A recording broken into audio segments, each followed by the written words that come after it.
I wanted to do a video about deck building and all that kind of thing.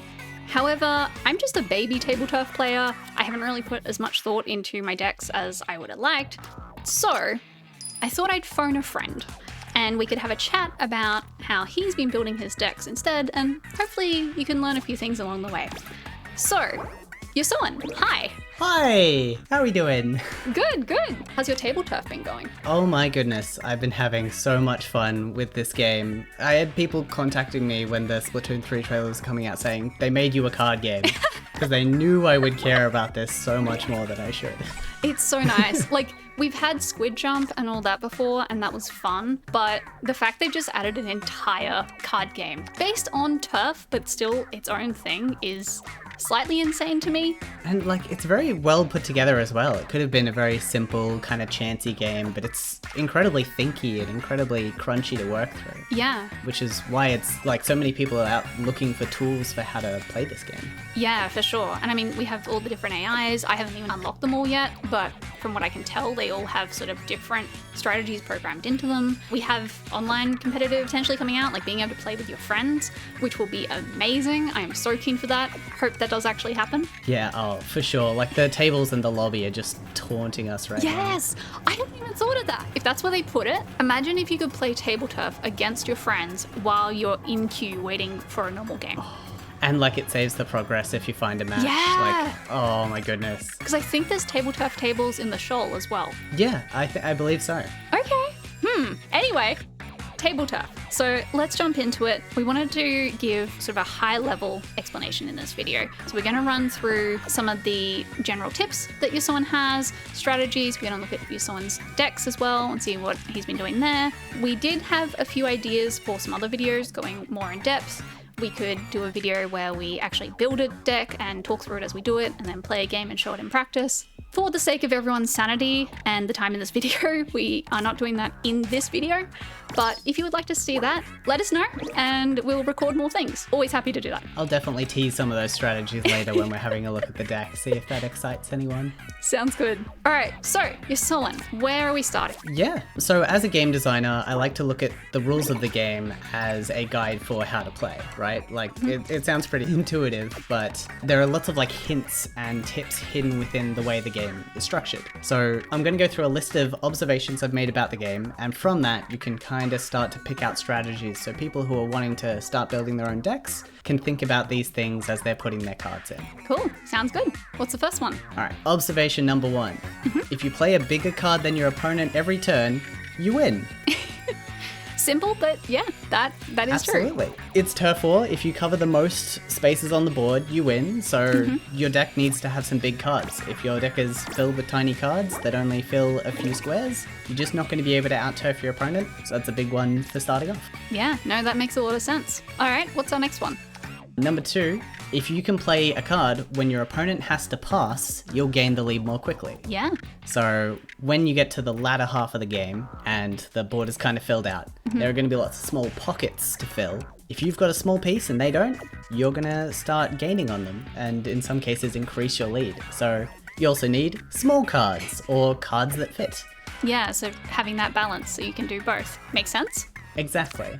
And the tricky thing about this as well is that cards that fit is a very like specific niche. It's not just small cards, because small cards can fit anywhere, but if you can fit a larger card in a perfect gap, Yep. then you're getting more turf on the board and you're increasing your lead. So having cards that fit doesn't necessarily mean small, but obviously they can't all be huge. The hugest cards tend to be a bit unwieldy anyway, so you need a good mix of big and small generally. Yeah, no, it makes sense. I hit that very early with my first deck. I put way too many big cards and way too many oddly shaped cards in, and then I got to, 3 turns from the end of the game, and I just couldn't place anything. Absolutely. Like, just looking at these cards that I've got on screen here, a lot of the rare and fresh cards are very big. They take up a lot of space, but they have a lot of awkward diagonals, a lot of little pockets, and unless your deck is built to fill those in, you're going to end up with a lot of blank spaces, and you're just going to have a hard time filling during the latter half of the game. Yeah, that makes sense. All right, next tip. What do we got? Next tip. Next observation. Yes, that one. If you play your card as a special, you can subtract from your opponent's score while adding to your own. So this technically gives you the potential of doubling a card's value. Because the entire game is a tug of war. Every point that your opponent loses is a point you're technically gaining. Yep. So if you can play a special perfectly on top of your opponent's spaces, that's double points.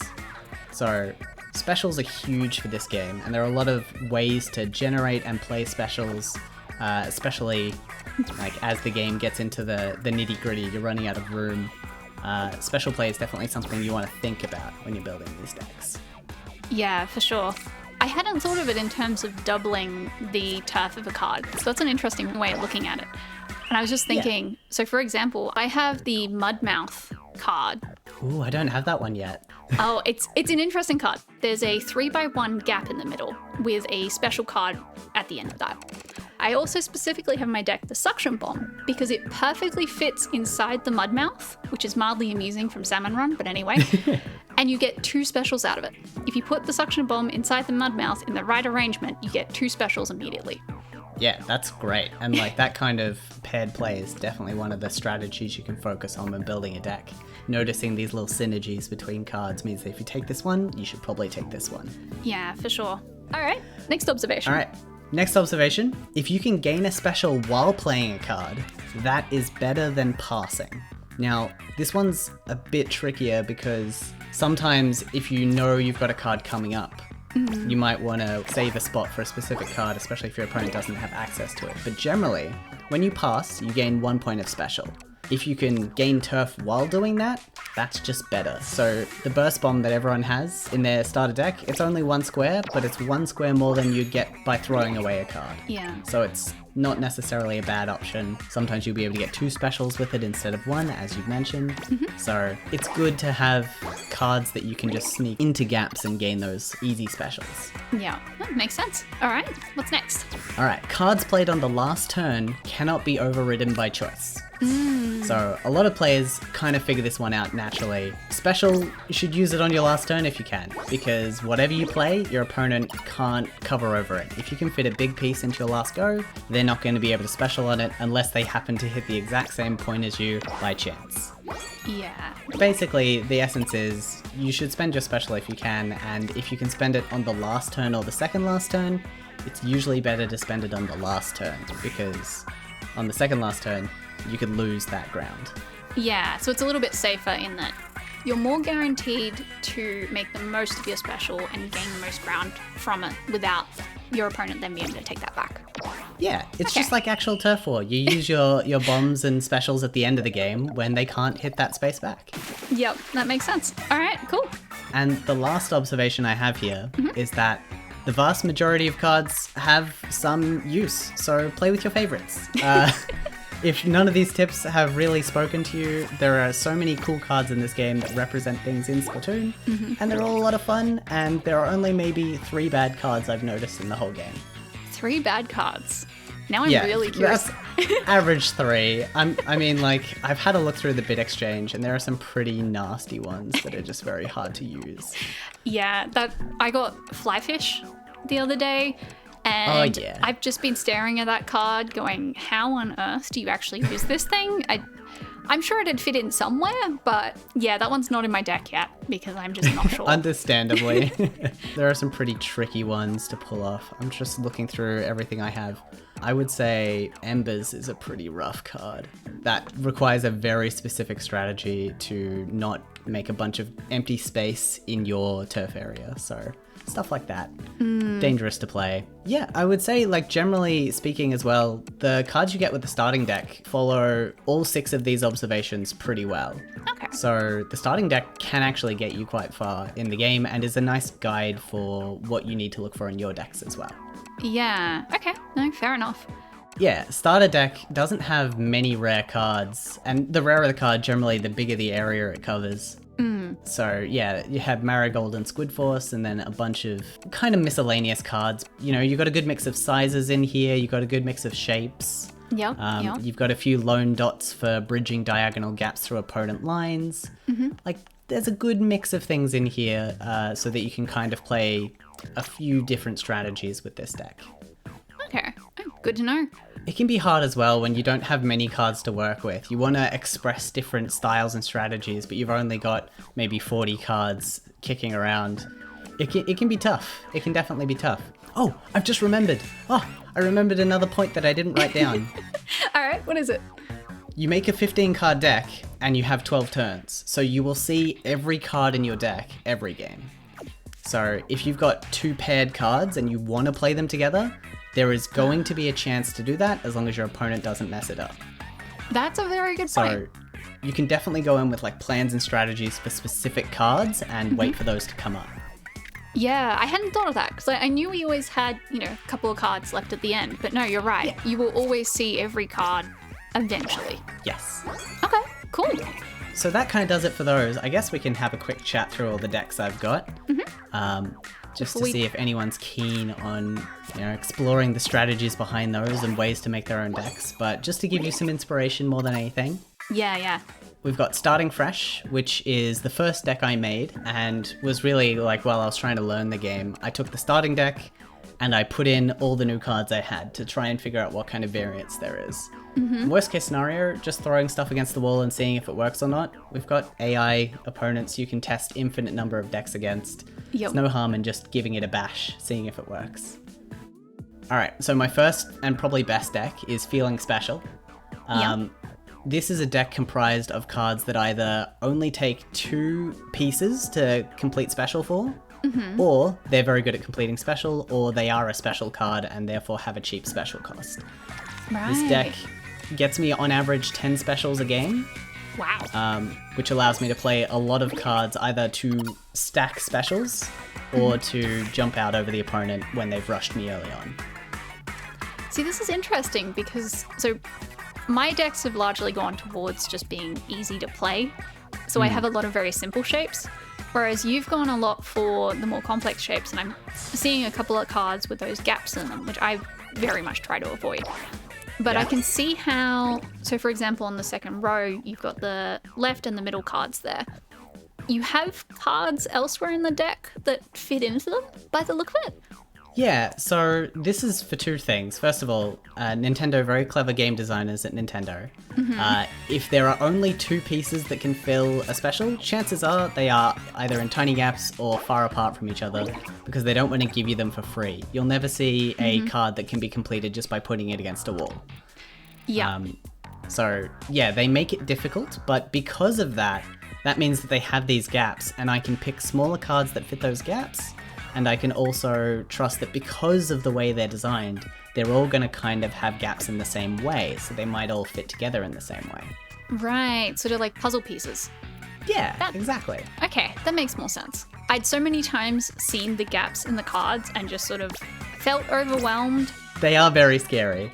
Let's jump down to Cooked, because that deck is built around this mechanic. Oh, wow. Yep. These are all single points and holes. That is how the deck is built. The design for this was so that if I get into a diagonal space with my opponent, I can push through every time because all my cards are built for diagonals.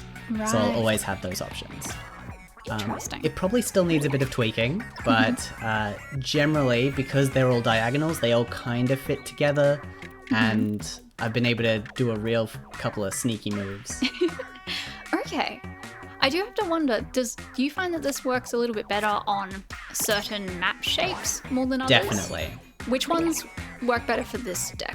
I would say the square and the one that like takes a left and a right and a left turn. The zigzag one? Yep. Play any map that isn't just straight against your opponent because a lot of these cards focus on diagonal mobility, so I can cover more ground by moving diagonally. Yeah, okay. No, that makes a lot of sense. Freshest Fit is not a complete deck. It is just all my rare and fresh cards. I want to see if this works, but I just don't have enough cards to fill the deck yet. I imagine it will play terribly. That does look like a very scary deck to play currently to me. Yes. Oh my goodness. It's already at 163 size, and that is very big. You would run out of places to put cards so quickly. 100%. But it's not as big as Big Turf Energy. Oh, wow. These are the biggest cards I have. Oh, goodness. All stuffed into one deck. It is a deck that plays very aggressively. You just get into your opponent's face, and then you pass a bunch at the end. Right, yep. And you get one special off. Yeah, it's just about choking out the opponent by giving them no room to move, and by extension giving yourself no room to move. I mean, that's certainly a valid strategy. Yeah. It's interesting, though, that you said this one usually only gives you one special, whereas you had Feeling Special, which gives you about 10. I've been usually getting 1 or 2 specials off, so getting like 4, maybe 5 special points in per game. Yeah. So it's kind of interesting seeing the difference here with these two. Yeah, specials definitely aren't a mandatory mechanic. They're something you always want to be keeping in mind because it is a resource you can gain, but you can definitely win without relying on them. Yeah. All right, cool. 2 left. We've got Jelly Reach. This deck is all about long pieces. Now, this deck kind of has 2 strategies to it. One is the rush strategy. I can quickly reach my opponent, especially on the long thin map, or maps where you just head straight to your opponent, and then fan out to the sides, and then lock them off of as much of the map as I can.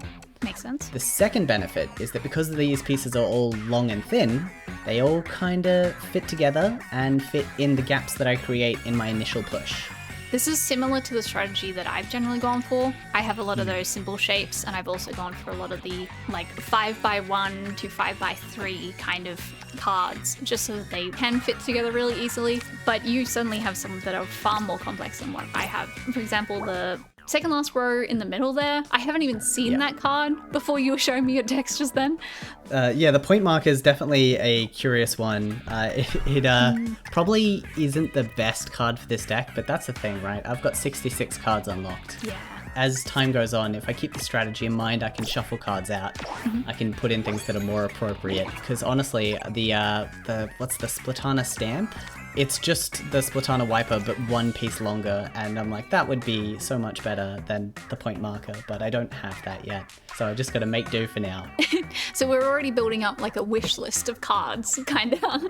Yeah, essentially. I figure like the more you get to play the game, the more resources you unlock, the more of those bits you get. You can kind of shop for specific cards if you wanted to. I just wanted to buy cool cards, so I bought a very expensive one, but I mean, why not, really? Yeah. And then the last deck, which I have here, which is a very preemptive deck.